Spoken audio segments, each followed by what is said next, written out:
ជីវិតតែសំណាងមិនមានដូចការគិតការពិតខ្លះកើតឡើងដូចរឿងប្រឌិតស្រលាញ់គ្នាចិត្តនឹងចិត្តស្នេហ៍ពិតតែមិនអាចជួបគ្នាព្រមព្យាយាមយ៉ាងណាក៏នៅតែបានរវាងយើងបានត្រឹមជាសង្សារយ៉ាងណាក៏មិនលើសពីនេះដែរទោះជាយើងចង់ជួបចង់ថែចង់ក្បែរអាចបានត្រឹមក្បែរគ្នាតែក្នុងពេលខ្លី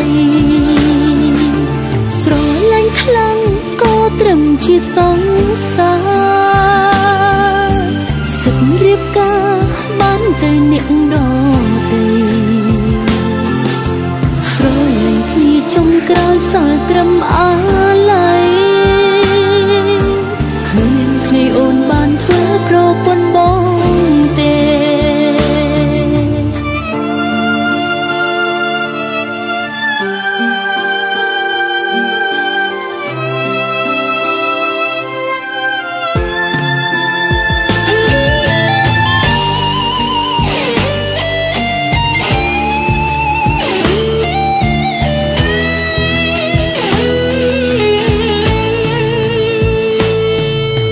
តែសំណាងមិនមានដូចការគិតការពិតខ្លះកើតឡើងដូចរឿងប្រឌិតស្រឡាញ់គ្នាចិត្តនឹងចិត្ត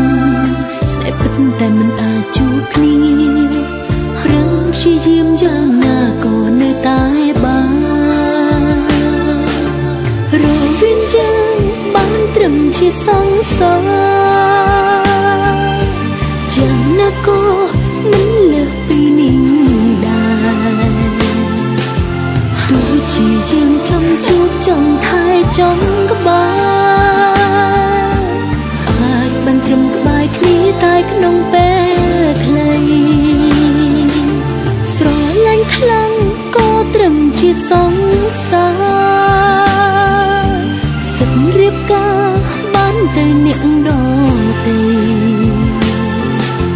ស្រឡាញ់គ្នាចុងក្រោយសល់ត្រឹមអាឡ័យ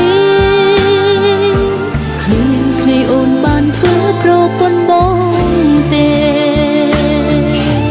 រវាងយើងបានត្រឹមជាសង្សារយ៉ាងណាក៏មិនលើសពីនេះដែរទោះជាយើងចង់ជួបចង់ថែចង់ក្បែរអាចបានត្រឹមក្បែរគ្នាតែក្នុងពេលខ្លីស្រឡាញ់ខ្លាំងក៏ត្រឹមជាសង្សារសិតរៀបការបានទៅអ្នកដទៃ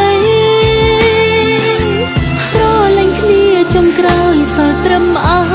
ឡ័យ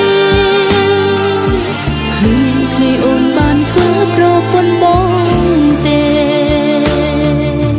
គ្មានថ្ងៃអូនបានធ្វើប្រពន្ធបងទេ